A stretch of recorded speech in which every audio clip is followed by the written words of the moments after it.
So hello, my name is Joshua Schleter, and I am a co-op at Expel. My official title is cybersecurity analyst, but you will soon realize that that's not accurate because I do way more. And my manager is Kevin Kerbel. So on to the overview. These are the four categories that I saw that I've done the most within my internship, and they are in order from what I've done the most to what I do the least. So first, business meetings, risk reports, cyber sales, and training videos. So, in the business meetings, there are three main types of meetings that I see myself do on the day-to-day basis. This is morning meetings. This is where me and my boss Kevin go over our daily duties. This is where he tells me where he want or what he wants me to do, and where I can ask any questions on what I got to do that day or in the future. The second type of meeting is where I'm the most comfortable, risk report and third party meetings. This is a meeting where me and a business owner or the other company's IT team will sit down and talk about a risk report, which we'll talk about later in the presentation.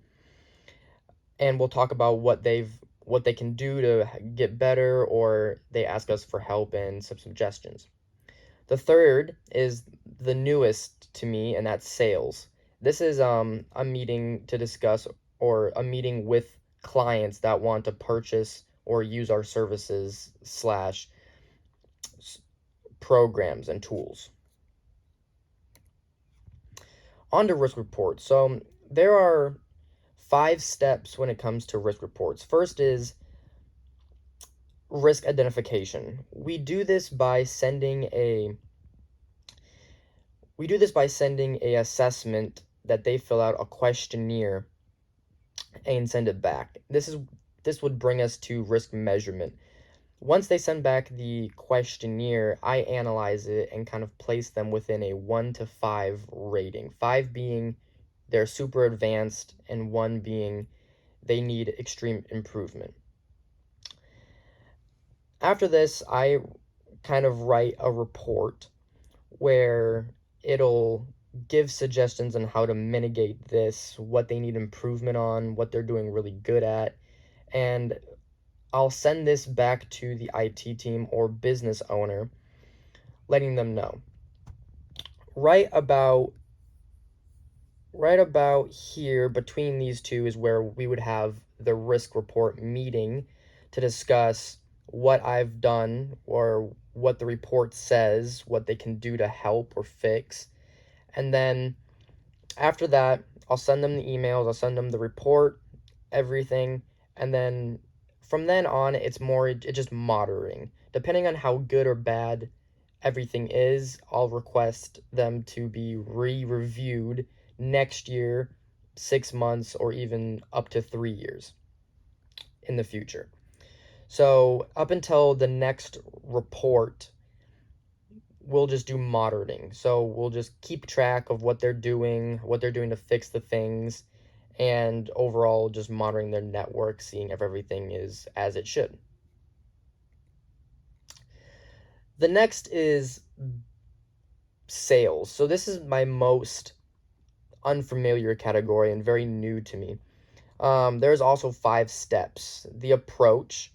So the if it's a cold lead, you'll go and kind of do the approach to the business owner, kind of seeing where he's at, where she's at, seeing if they need any of our services in the first place.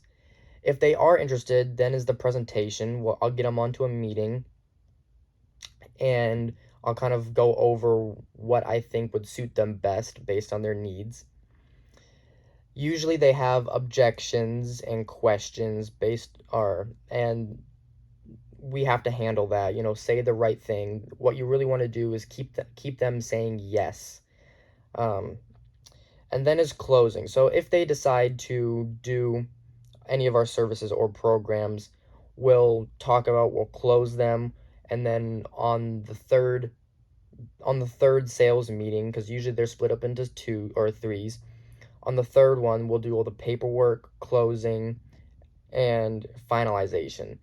After that, after they've been using their service for about a month, we'll do a follow-up, seeing how they like everything, if there needs to be any improvement, and so on. So training videos. So just like any job that is unique in a way, there are videos just to kind of show you how everything's ran, especially because I work from home. There is no HR that's going to come to my desk and kind of tell me everything. So there are four main categories of these videos: compliance, HR, policies, and onboarding. The very beginning, the two videos that I did the most was obviously onboarding, to know how everything's ran, giving you the overview, and HR. This is where I did payroll, making sure all my tax information was correct, and so on, that you do for every job.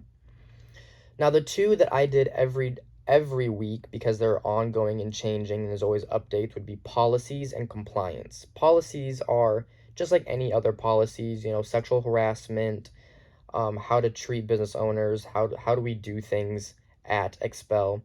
And then compliance, which is, since I'm in cybersecurity, there is a lot of rules and regulations that I have to abide by to make sure that the company is not at risk for being sued or audited. And that's where all the compliance videos come in handy. And after every video you do, there's a short little quiz or test that you have to take to make sure that you were listening and that you understand the concepts. So this moves on to the second thing, goals. And rereading the assignment for building my personal brand, these are the three goals that really stuck out to me that I put on that previous assignment. And that's truly knowledgeable, professional vocabulary, and public speaking. These are the three things that I really wanted to improve on. Truly knowledgeable being knowing the information that I'm talking about, not just reading it off a prompter or kind of knowing just what to say, but actually knowing, if someone were to ask me a question, giving them an answer, knowing what to do. That's what I really wanted to do. And I think that within this job or this internship, I definitely gained that. I am definitely way more truly knowledgeable on certain subjects. Professional vocabulary. This is something that I've witnessed through multiple internships that Maryville didn't really prepare us for. Was you can know the information but not know how to go about telling people about that information. And that's when professional vocabulary is comes in handy. You can't say ain't and um and all the other things that we typically say.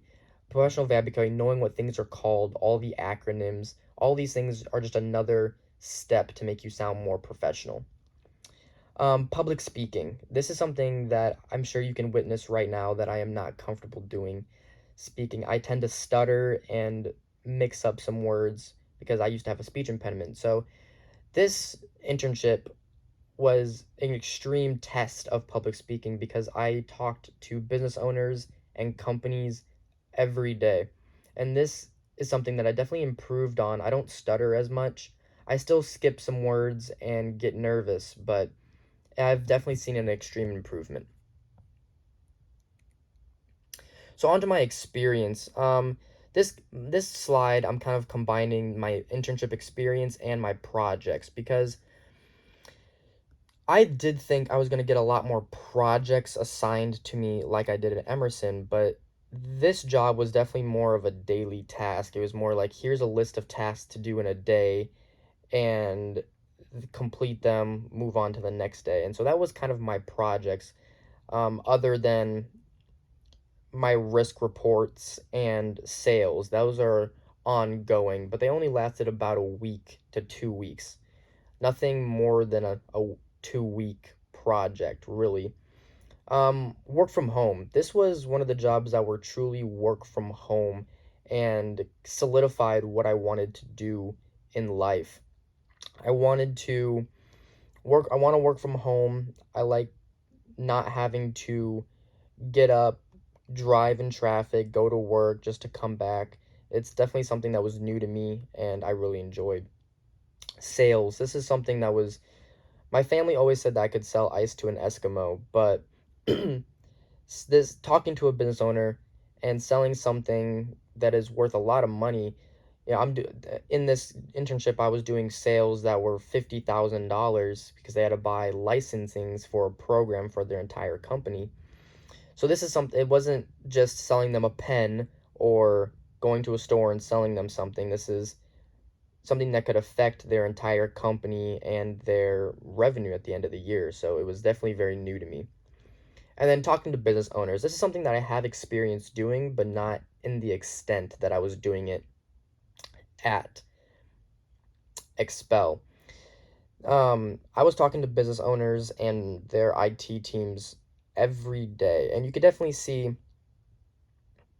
the almost concern on their face when it was someone who is young as me when they're used to talking to my boss. But it was definitely new and something that taught me more than I thought it would. So, academics and internship. So, over here on academics, really what Maryville, most of my academic career, it was technical projects, smart books through McGraw-Hill, PowerPoints, and public speaking. And some of this transferred over, as you see, like PowerPoints, public speaking, and technical projects kind of include technical writing. But majority, I would say Maryville definitely does not, or did not for me, teach me everything that I need for the corporate world, such as sales reports, technical speaking, and all of this. So this was something that was definitely very new to me. But the one thing Maryville, I guess, did prepare for very much was writing and PowerPoints. Knowing how to make a PowerPoint. As you can see, that everything I have on this PowerPoint is bullet pointed, and I'm talking over it. I have witnessed a lot of PowerPoints that are just blocks of information that is super clunky and hard to read. Overall, Expel did increase my knowledge and paired nicely with my academic career because it just solidified everything that Maryville was trying to teach. Maryville gave me the building blocks, and Expel internship gave me the details, and it kind of explained the why to those building blocks. But that is my presentation. Thank you so much. And yes.